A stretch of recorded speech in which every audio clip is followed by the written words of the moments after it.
all, and welcome to my channel, Fred Makes Things, and our Sewers Club project review for February 2024. Before I start talking about who Sewers Club is and what came in the box and all of that jazz, I just want to say hello and welcome to my brand new subscribers, or welcome back, or however it is. I really appreciate you subscribing. I'm recording this Tuesday evening for a Wednesday morning upload, and as of recording I'm at 497, I don't quite remember, subscribers. So we're only a few away from hitting 500, which is awesome. 500 feels like a really nice landmark number to hit. So hello and welcome. Thank you for subscribing to help me get there. To the OG subscribers, thank you so much for sticking around and helping me also hit 500. I enjoy all of you so much, and I appreciate you all so much. And that's all the gushing I'm going to do now. I will say when I hit 500 subscribers, I will be doing a special bonus giveaway video for that. I'm gonna let the numbers sit for a little bit to make sure that I'm at 500 and not have someone drop off or YouTube unsubscribe someone or something like that first. But yeah, I'm very excited. So watch out for a 500 subscriber giveaway video. But now let's talk Sewers Club. So I'm going to do this video in 4 parts as always. Part 1 is what came in the box. Part 2 is assembling the project. Part 3 is pros, cons, and user error. And part 4 is final thoughts and sign off. I am going to be making this video a little bit shorter than these usual lengthy videos because I just got the message that my husband is on his way home. So I need to film this and then get supper going. So yeah, let's quickly say what is Sewers Club before we jump into part 1.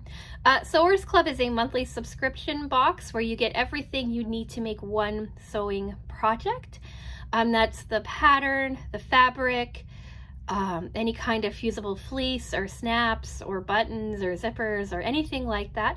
It all comes in the box. All you need is your standard sewing supplies and, of course, probably a sewing machine. Every box gives you bonus items.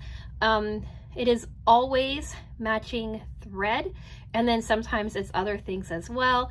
Sometimes it's like a bonus alternative pattern or a small pattern, or lately it's been a lot of fat quarters, things like that. And then for an additional $10 a month, you can also get a Notion add-on.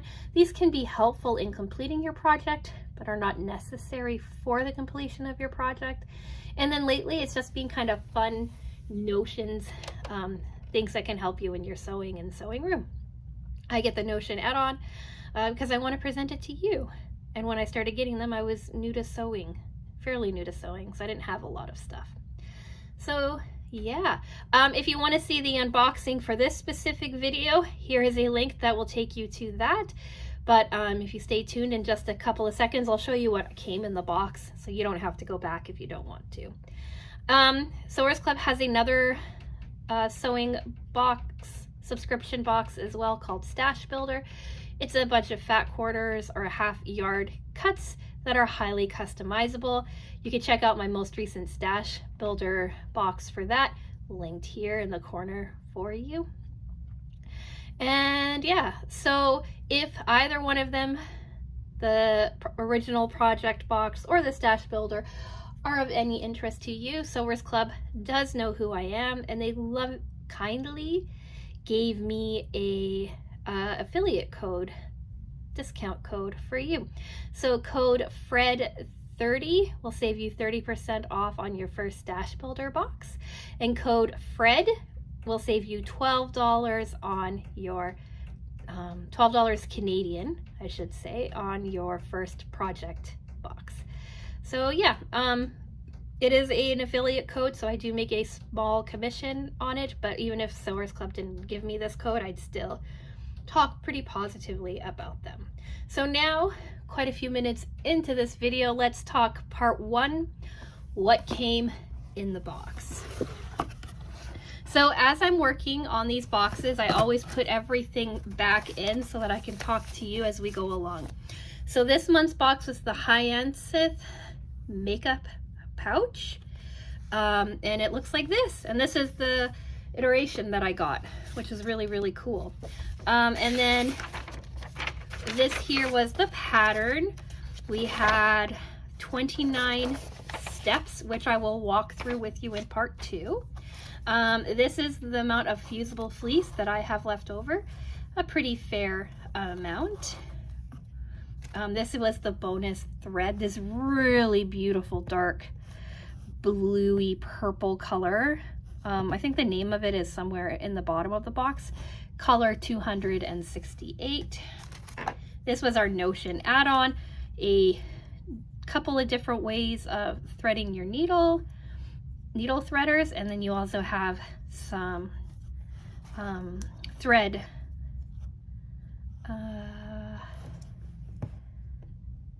cutters as well. So here's our fabric. We have, I'll lay it out for you. We've got some like offcuts. We've got some of this left, some of this, like a lot of scraps, and then a little bit of this. Oh, I didn't actually bring down the other card. So the name of the color of that spool will have flashed up on the screen for you already, because I didn't put it back in the box. I thought I did, but it looks like I didn't. So in our first one, we got some scraps left of our fabric. I kind of cut it in a way so that I would have like scraps that I could work on for other things, because this pattern is like a pretty large one. So I wanted to be able to have some extra fabric for some placement. So I have a couple of scraps that will work and some really small scraps as well. But I have these two here, which are actually like usable size. And then for the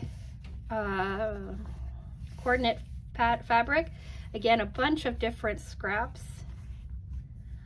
of varying sizes for something in the future. And then we have this larger piece as well, because I didn't have to be fussy about making sure everything lined up properly. I have a bit of a larger piece of this. And then for my interior fabric, I have the most left over of that. And we've got this here, and then these two like little scrap pieces. And I already showed you the fusible fleece and the thread and everything. So it's pretty cool. I was really, really excited for these colors. These colors are right up my alley. This fabric is right up my alley. So it was really nice being able to work with it. And then this is just beautiful. I absolutely love this fabric. So that is what came in the box. If you want a more comprehensive thing, like I said, I linked to it earlier. It'll also be in the end cards for you as well. So now let's talk part 2, assembling the project. So this is where I do step by step, walking you through the 29 steps. It went fast for it being so many steps. They give you a really nice diagram on how much you need of everything, and you need a 1/4 yard of everything, of 3 fabrics basically, and fusible fleece, and a magnetic snap, which we got in gold. So I did follow the cutting diagram, sort of. I like to take a bit of liberties with the cutting diagram when I can get away with it, so I can save more fabrics. But I followed it for fabric A, I followed it for fabric C, and I kind of fudged around with it for fabric B. But I didn't have any offcuts or any issues, so that worked. So yeah, I just followed the cutting instructions and ended up with all of these pieces that you see before you. 4 rectangles of fabric A, because that's our exterior piece. 3 main pieces of fabric B, because it's our flat piece and our bottom piece, and then 4 long skinny strips to be our little ties on the side. And then fabric C was our interior, so we needed a base, the 2 and then the 4 interior sides, because it's a box basically. And then they didn't have a cutting diagram for your fusible fleece, but that was just listed on the box as well. And then there's always a video tutorial that comes with the box, and I always really like the video tutorial. So yeah, we launched in with our preparation. We had 3 prep steps before we started to get into sewing. Sewing was a 1/4 inch seam allowance. So the first thing that we did was we fused all of our fusible fleece cuts to our corresponding exterior fabrics. So all 4 exterior fabrics had fleece attached to them, and like all 4 of fabric A had our fleece attached to them. Our base had fleece attached to it as well, and one of our pocket piece, or one of our flap pieces, also had fusible fleece. So what's that, 6 pieces? Yeah, 6 pieces of fusible fleece were attached. And then we also had some like little 1-inch squares that we cut out too for reinforcements on our snaps. So we fused everything together, and then we immediately went to our curved template. It was on the back of your pattern, out of the way, almost out of the way if you wanted to cut it, but I just traced it out onto this. I actually labeled it for a change, and this is what I used for my curves. And so they wanted you to cut out your curve on your 2 pieces of your pouch.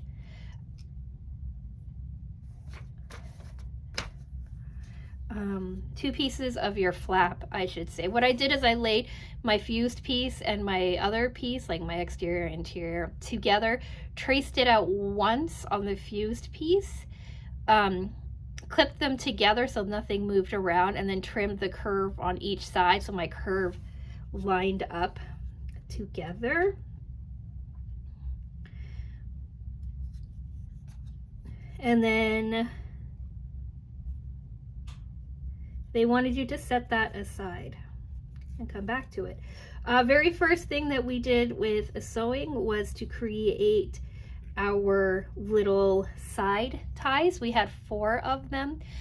Basically, they wanted us to fold one of our short raw edges in 1/4 inch, and then fold everything in half lengthwise. So you had like a 2 1/4 inches. So you folded it in half to get down to 1.75 inches. Is that right? No, I don't know.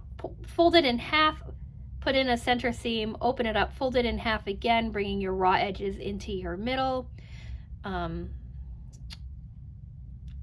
Iron it all together so your 2 1/4 made for some skinny ties, and then sewed it on one side to secure, and then a matching stitch on the other side so that they all look nice and together. And you did that 4 times. Normally I try to talk that through a little bit quicker or nicer, but like I said, I'm in a tiny bit of a hurry. Then they wanted you to mark 2 inches down on both of your top sides of your exterior pieces. You had 2 big exterior rectangles. 2 inches down, place your ties facing in towards the center of the fabric, right sides up, and then you baste that down. You do this on all 4 sides to get your prep done. And then you set aside your exterior pieces for a little bit to focus on your flap.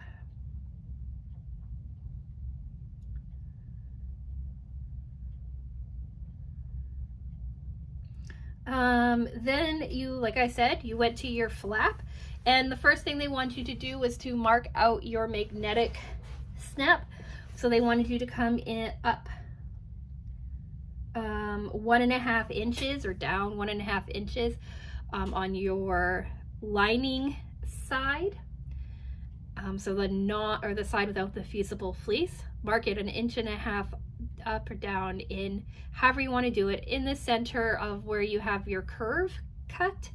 And then they want you to install your snap. They walk you through how to install your snap, and using your using your fusible fleece as a like stabilizer to give it a little bit more strength. So I recommend either watching their video or reading through the instructions for that. I'm not going to walk through it in this video. I have in the past, but just not today. Next, we sew our pocket flap together with right sides facing. Flip it right side out. Well, first we trim our corner. Then we flip it right side out, give it a nice good ironing, and do a top stitch all around the top. You want to leave your straight side, the side across from your curves, open for easy turning, and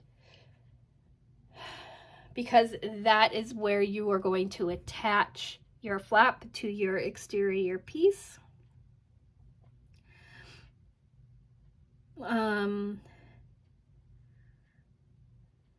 Yeah, and then you're going to choose whichever fabric that you decided, or whichever cut you decided was going to be your back panel, because you have two exterior A pieces exactly the same size, so you get to pick which side you want to be your front and which side you want to be your back. So you're going to pick your back panel, line up your flap, right, with centers to centers, and then you're going to baste that down all across the top, making sure to back stitch it so that it's nice and secure.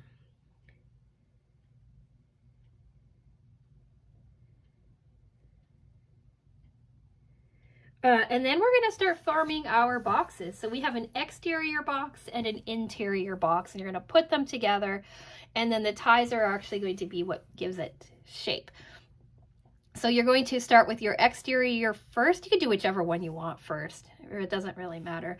But what I did, and what they suggested you do in the video and in their instructions, is I actually marked a little 1/4 inch like squares on each of my sides of each of my corners of my base piece, fabric B. And then I started sewing from there. I lined up first my two exterior rectangles together and sewed from that 1/4 inch in marking across to my other 1/4 inch in marking, and I backstitched on both sides. Then I did it to my other long exterior piece, rectangle piece, and then I did it to my two short pieces as well. And what you want to do this so that when you have your rectangle folded all up together, all of the sides come in nice and clean. And when you're sewing your sides together, they also come together nice and clean. They've done this in a couple of previous Sewers Club projects, so it's nothing that was really new to me, but I really liked the reminder. You did that for your exterior and your interior, and you'll have something that comes out looking kind of like weird crosses. And then from here, you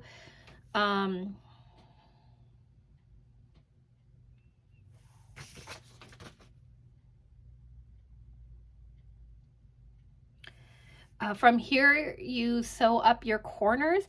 So I started at the bottom where my two pieces joined, right? I got the bottom section out of the way, made sure that my ties were out of the way, and I started at the bottom and I sewed all the way up, back stitching at the bottom and back stitching at the top to create a nice strong structure.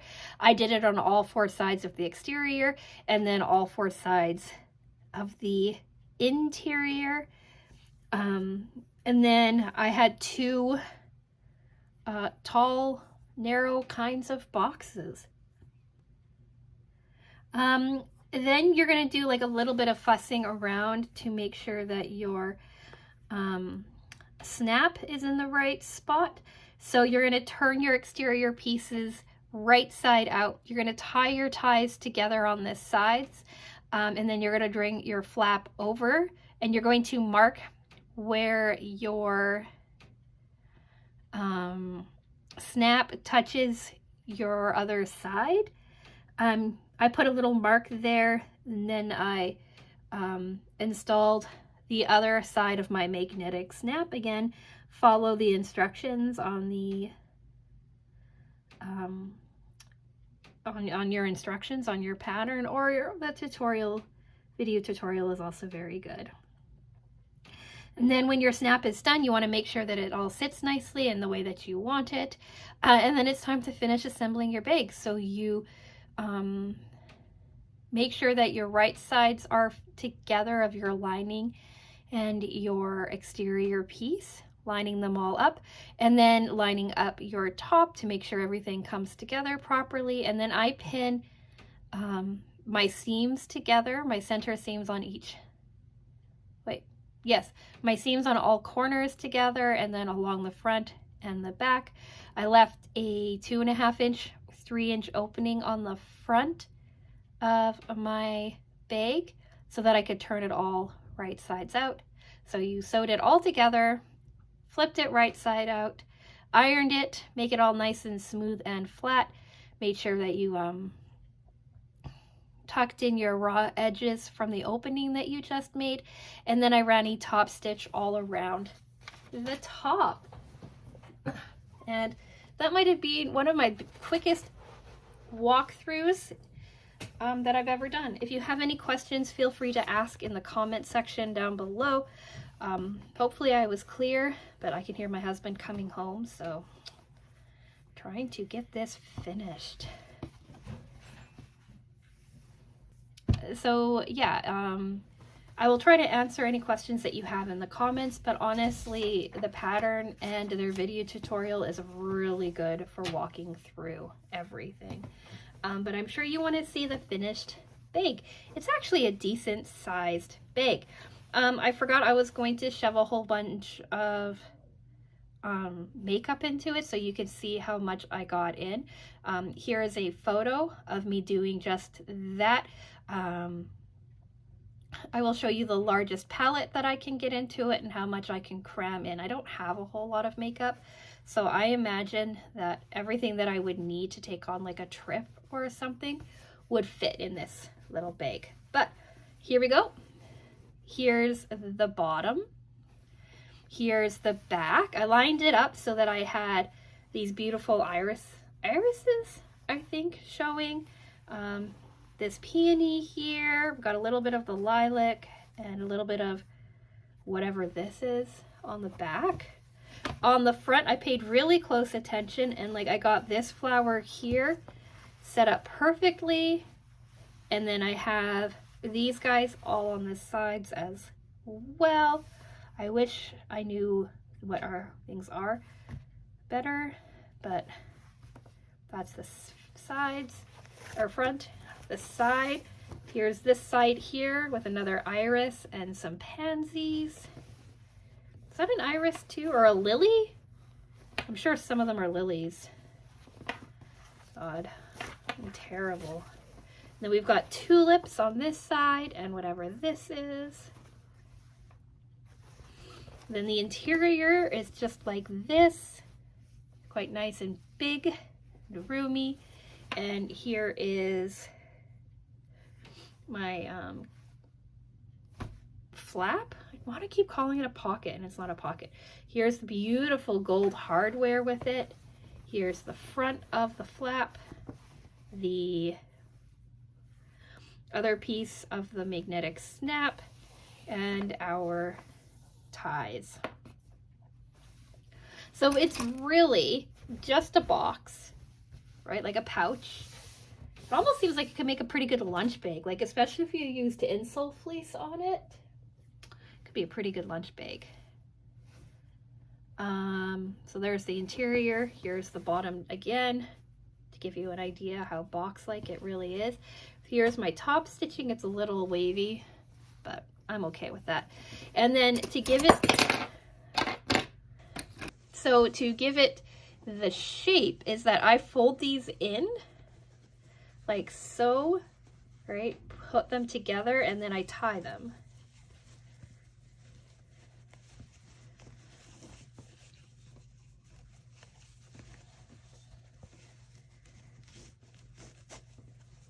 And when they're tied, they give this bag a bit of shape. So it's not just like a giant like box or cube. So that's it on the inside. And this is what it looks like on the outside.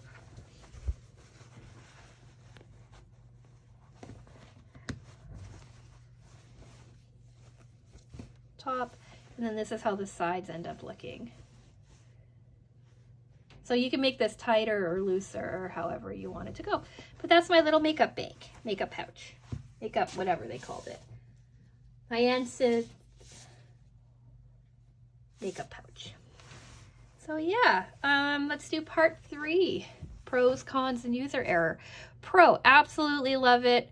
Love the fabric, love the pattern, and I would think it's pretty easy to scale up or scale down depending on your project. The instructions were very clear, very easy to follow. Just an awesome project all together. Cons, there are no cons. Love everything about this bag. I had no issues. User error, no user error. I did everything right the first time.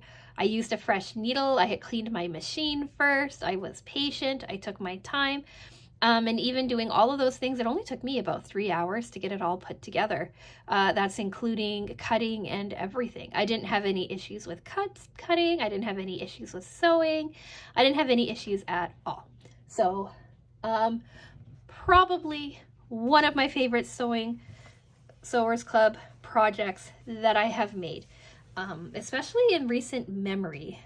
Looking back or thinking back without doing any kind of research, I can easily say that this is one of my favorite projects that I have done at least in the last 3 or 4, 5 projects, 6 projects. I'm not sure.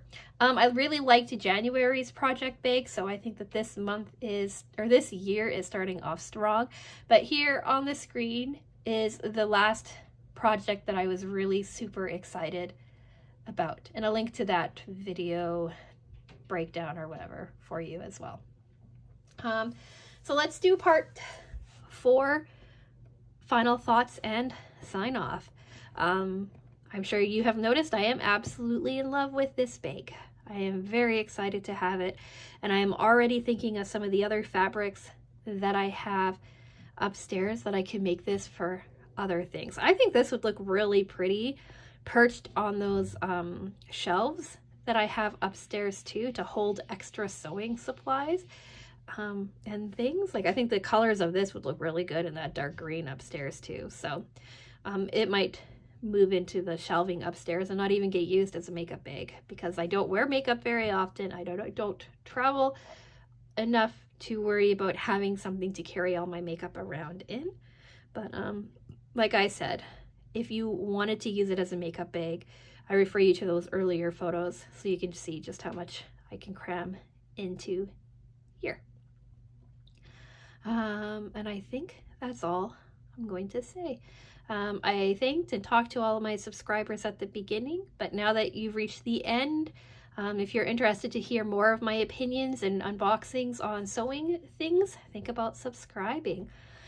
This coming Monday, we're going to be talking about my first Sew What box that I got. I just started subscribing to them, and we're going to talk about the 2 projects that came in that box, because it was like a double double project box. No, whatever, I can't think of what it's called off the top of my head, but I will be talking about that Monday. And then on the Wednesday after that, we're doing a Sewers Club project revisit, where I revisit last February's box, which was probably the worst project of last year, and talk about things I've done differently and if my opinions on that have changed. And then Friday's our long-term cross-stitch project. We are taking forever to get through this project, but I enjoy working on it. So if any of that interests you, maybe think about subscribing. And again, I would love to hear your thoughts on this box. If you got it, if you like it. If this is a pattern that appeals to you, Sewers Club makes their patterns available to purchase usually the month after the project's box goes out. And sometimes they have extra boxes available. I'll take a look at Sewers Club and see, and if they have extra boxes available, or if the pattern is out, I will link it in the description box and let you know on the screen here as well. And I think that's all I'm going to say. I have to go get started on supper.